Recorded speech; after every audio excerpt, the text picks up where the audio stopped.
yendo y viniendo a los distintos lugares, estando con la gente. El diagnóstico ya lo tenemos porque lo venimos hablando desde hace un montón pero siempre tratando de buscar algo más y de escuchar algo más de la demanda de la sociedad, ¿no? Sí, me gusta lo del diagnóstico porque imagino que lo decís en clave de también lo que reitera siempre Leonardo Boto respecto a que está una ciudad sobrediagnosticada, que estamos de acuerdo. Pero a su vez es una lucha de discurso, ¿no? Porque del otro lado, digo, desde Cambiemos, se ofrece como una especie de novedad política, cuando en realidad hay más que una continuidad. ¿Crees que es importante igual marcar en cuál es el diagnóstico de la ciudad de Luján para el vecino? Sí, y no cuesta nada para marcar la diferencia, ¿no? Yo creo que no es una novedad lo de Cambiemos, sino para mí es una contradicción permanente, ¿no? Durante 8 años fueron gobierno y ahora en época de campaña dice que van a hacer lo que ellos no hicieron durante 8 años. O sea, es una... Por eso digo que no es lo novedoso ni Rita Salaberry, ni Fernando Caset, ni todo lo que es hoy Juntos por el Cambio, porque no se llama más Cambiemos. Sí. Ahora, entonces por eso digo es una contradicción caminando ese espacio.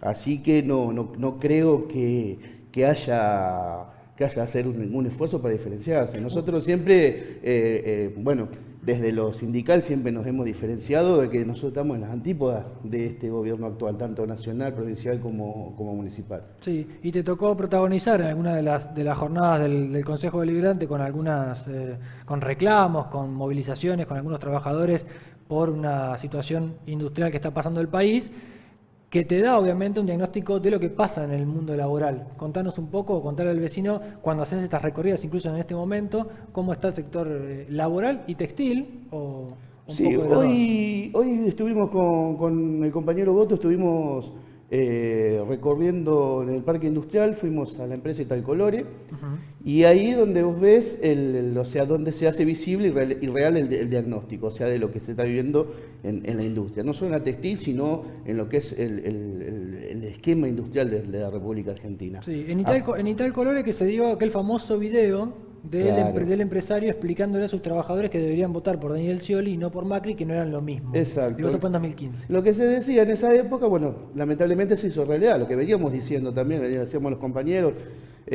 si gana Macri va a pasar esto, va a pasar otro, y yo siempre se los explico cuando hoy se arrepienten aquellos que votaron en su momento, compañeros que votaron al gobierno de Cambiemos, lo veían la cabeza, o sea, como estamos en un país presidencialista, veían la cabeza. Y yo no miraba la cabeza, yo miraba el equipo económico que tenía, que son las mismas personas que tomaban las determinaciones y las medidas en 2001, así que desembocó en el 19 y 20 de diciembre. Entonces, si en aquella época se hablaba de blindaje, de megacanje, de endeudamiento, para decir con la mentira de salir el país adelante, ¿por qué iba a ser diferente ahora? O sea, hablándolo con los empresarios textiles, los empresarios pymes Sí. que han votado al gobierno de Cambiemos, les hacía este análisis. ¿Qué iba a ser diferente? Un pensamiento tan neoliberal de aquella época, del 2001, que ya todos sabemos lo que pasó. O sea, en esta etapa, ¿qué iba a ser diferente de alguna otra medida? Y pasó el endeudamiento, más de 150.000 millones de dólares que se fugaron del país en estos casi 4 años, la destrucción total del aparato productivo. Digo total porque cuando asuma el nuevo gobierno de Alberto Fernández va a encontrar una economía devastada. Nacho, ¿y qué te dicen los empresarios pymes a la hora de recorrer? Y Los tenés empresarios... razón, dice, tenés razón, uno no se fijó, o sea, veía nada Mauricio Macri, empresario, es Digo, un y par. y en el impacto concreto, digo, hay líneas que dejaron de producir, hay fábricas que comenzaron a cerrar, algo que no se vea quizá en los medios, ¿hay algo más? Y el impacto que hizo desde el 1 de enero del 2016, cuando se caen las de High, fue abrir la tranquera del país a los productos importados, ahí paulatinamente se fue viendo el impacto. Se dejó de 10 telares, empezó a andar a 9, después empezó a andar 8, después empezó a andar 7 y así la capacidad ociosa se fue extendiendo.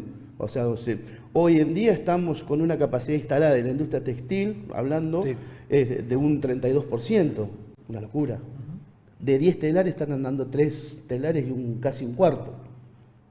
¿no? de la capacidad instalada que tienen las empresas. Entonces, ¿eso a qué se debe? Eso fue claramente una política apuntada a la destrucción de la matriz productiva. La matriz productiva, una política industrial, ¿qué es lo que hace en un país y qué hace al desarrollo de un país? Genera puestos de trabajo. Genera puestos de trabajo, genera el consumo interno y el consumo interno genera crecimiento. Eso fue lo que este gobierno vino a hacer, vino a destruir todo eso.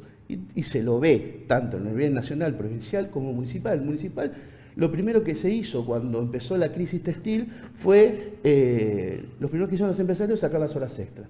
En aquel tiempo sacamos la cuenta, se dejaron de introducir al circuito comercial de Luján más de 2 millones de pesos en concepto de hora extra. 2 millones de pesos menos que no se invertía al consumo en la ciudad de Luján o en el partido de Luján. Eso genera impacto en el comercio, que va a vender menos. Va a vender menos, le va a atrasar en los pagos a sus empleados y después vienen las políticas tarifarias. Esto fue todo un combo donde se apuntó a destruir el trabajo. El lugar que hoy me toca ocupar dentro de la lista de Leonardo Boto fue algo que es inédito en la ciudad de Luján. El frente gremial, que somos 16 sindicatos que estamos apoyando a Leo Boto en su candidatura, a su precandidatura a intendente, hicimos una elección interna y la mayoría me eligió para que los representara. Entonces fue el quinto lugar, siempre lo digo, no es de Ignacio Lopolito, sino es del movimiento obrero. ¿Por qué el movimiento obrero creo que tiene que estar en el cuerpo deliberativo? Porque el movimiento obrero conoce desde las entrañas lo que es la idiosincrasia del trabajador.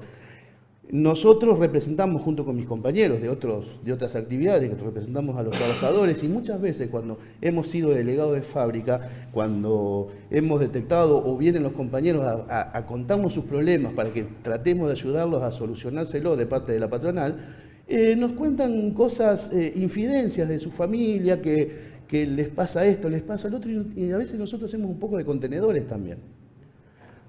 A veces alcanza, a veces no alcanza.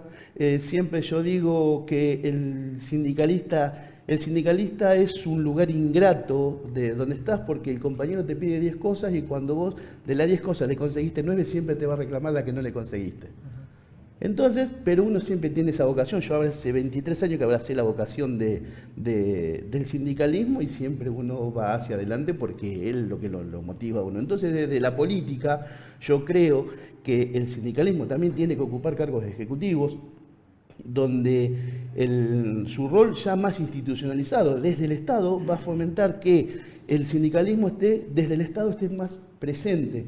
Como en el caso del otro día del conflicto de los compañeros de Argensun.